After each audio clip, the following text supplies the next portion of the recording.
I am having technical difficulties on top of technical difficulties today. So this is going to go quick, fast, and in a hurry. This is Chapter 12, Adult Health 1. We're going to go over the stages of inflammation, and the other video will go over healing. I tried to combine them and couldn't get it to upload. So, stages of inflammation. All right. Inside of inflammation,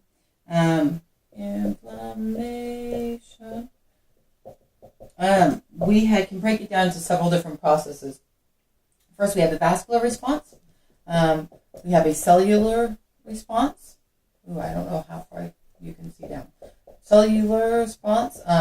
We have exudate, and we have healing, which brings us into the healing phases. So, stages of inflammation. So, your first response automatically is going to be always to return to hemostasis.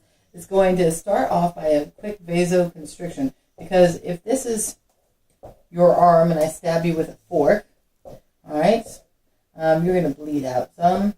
All right, that's kind of violent. But your body's going to want to immediately vasoconstrict because it doesn't know how much blood it's going to lose. All right, once that's been established, it will start vasodilation. And this is done through histamines and other chemical processes. But basically, it's going to increase the amount of fluid going to the site. All right, this is going to, of course, cause edema, because we're pulling it out of our vascular spaces where it's supposed to be, in our blood vessels or whatnot, and it's going to pull it into your dermis or epidermis, and that is going to create edema. So it does this because, one, it can get more blood there, which means it can get more fluid there, which means it can get more of your white blood cells, platelets, fibroblasts, things of that nature. So it's trying to transport things to the site. In the process of doing this, you get the response, which is inflammation, characterized by, getting red or swelling, and pain. All right. So it's going to get red, it's going to swell, and that's from that vasodilation, which is because everything has become more permeable. So we're pulling out of here and drawing into here. Okay. Just a movement of fluid. Also in vasoconstriction, you're going to have serious fluid transport there initially, and then it's going to become albumin or protein, obviously because we need to heal. All right. From there, you're going into your cellular response, and your cellular response is a little bit more complicated than our initial one. All right. Chemotaxis, I'm going to think of a taxi. And it's going to transport that's a small taxi. All right, it's going to transport your white blood cells to this area. So it's going to get your white blood cells up here. All right, this entire thing starts LMNOP. All right, new, middle, or last, or LMNOP. Here's your neutrophils. Neutrophils. Neutrophils, they're going to get to the site the soonest, and they get there 6 to 12 hours. They don't have a long lifespan, but they do phagocytosis, which is basically, here's your white blood cell, and he's going to eat the evil bad blood cell, or not blood cell, but pathogen or bacteria. Because, of course, anytime we create an opening in the skin, we're going to let stuff in. And when we let stuff in, white blood cells need to react, and they do this by eating the bad cells. All right, so your neutrophils are going to get there 6 to 12 hours. They don't last long. They're going to start eating the bad guys, okay? So, and of course, cells have eyeballs. You should all know that. Monocytes are your next one. Monocytes last a little bit longer. Monocytes take longer to get there as well, 3 to 7 days. All right, and same thing, phagocytosis, all right? They're going to eat bad stuff. What's really cool about these guys is that instead of just it being, here's like, let's say this is your bad cell, all right, and this is your good cell, all right, and they're the same size. He can't eat him, but what he can do is straight up do a Thundercat. I don't know if y'all watched that, but you should. Thundercats was awesome, and I'm kind of old, so I remember this. He's going to do a Thundercat, and he's going to create a really big mouth, and then all of a sudden, he's going to be unhappy. He's going to go, oh no. All right, so they did the Transformer Thundercat thing, and they made this huge cell by creating the building of different cells together. All right, so now you have this huge guy. And so this is multicellular phagocytosis, where it's eating the bad guys because it did. They all work together to eat it. All right. From there, you have lymphocytes. Lymphocytes are more focused on the immunity aspect of things. Okay, so once you let those bad things in, they have certain receptors on them, and once you have those, here's your bad guy again, and he's going to have this receptor site. Of course, it doesn't actually look like this, but he has this receptor site. But if our body can figure out how to fit into that receptor site so that it can interact with it, it creates antibodies. Oh, all right. So immunity. That's your lymphocytes, and that's creating immunity. Okay. Active immunity. All right. So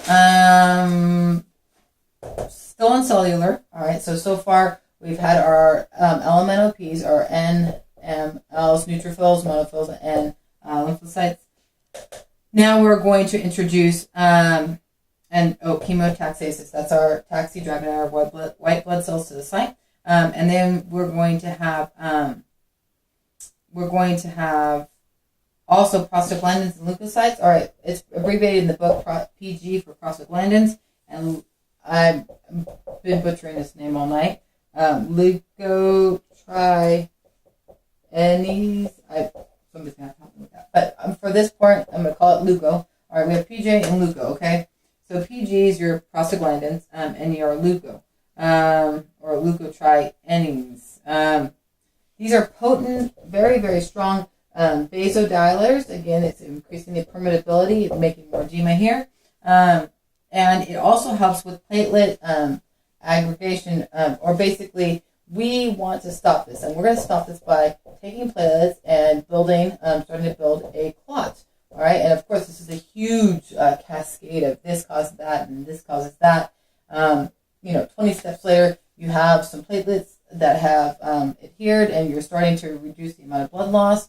And then, of course, you're going to have to strengthen it with fibrin and collagen and things like that nature. So that prostaglandins and your leukos, they increase the vasodilation, which increases the blood flow. They allow platelets to gather together to form a wall. They also are responsible for pain. Thank you, PG, for pain. And then pyrogenics. Pyrogenics is really important because, one, it speeds up everything. And that means that your cells are going to work faster, and it also kills the bad stuff. So bad stuff goes down, which, of course, is good. So that's your fever. You also have thromboxane. Lord knows I can't pronounce it. Thromboxane is a vasoconstrictor, but also helps with platelets to form here. And it's used for vasoconstriction and platelet aggregation. All right, it promotes that clotting. On your other spectrum, you have that leuko, which I can't pronounce properly, but it also produces anaphylactic shock. Basically, it causes edema in the airway, which is never good. All right, so when your body reacts badly to something, let's say you are allergic to peanuts, and it causes edema in the airway, or it causes your esophagus to swell, then you're, of course, can't breathe very well. And it's responsible for that. All right. That's all under cell immunity. So we have our elemental P, or NMLs. Well, and we have P's, actually. Never thought about that before. Your leukos. All right, those go in there as well. Also an important process in here is cell lysis, which is pretty cool. Think of lysis for Lysol, as it kills everything. Here's your bad guy. The bad cell that has entered your body, and we are going to do some medieval torture on him, and we're going to drill into his membrane to kill him. So it creates holes in the membrane. All right, it creates holes in the membrane to be able to destroy the cell, and that helps, of course, with getting rid of the pathogens that have entered. All right, so this is all very important. As far as the enzyme cascade, which falls under your cellular or your chemical mediators, it's this huge cascade, and it looks like the first couple chapters in your Bible, the son of this, the son of that. But basically, after like several steps, you're going to get blood clotting. All right. Exudate is fluid. Exudate is fluid. And your white blood cells or leukocytes. Remember, we have several types of white blood cells: granular, non-granular. But anyways, it has exudate is fluid and white blood cells. Now, pus, on the other hand, and of course, pus must be represented by some weird, dotty, nasty-looking thing. Pus is dead stuff, dead white blood cells, bacteria. It's nasty. All right, so that's what pus is. All right. This constricts your smooth muscles. So again, that goes back to that airway. All right.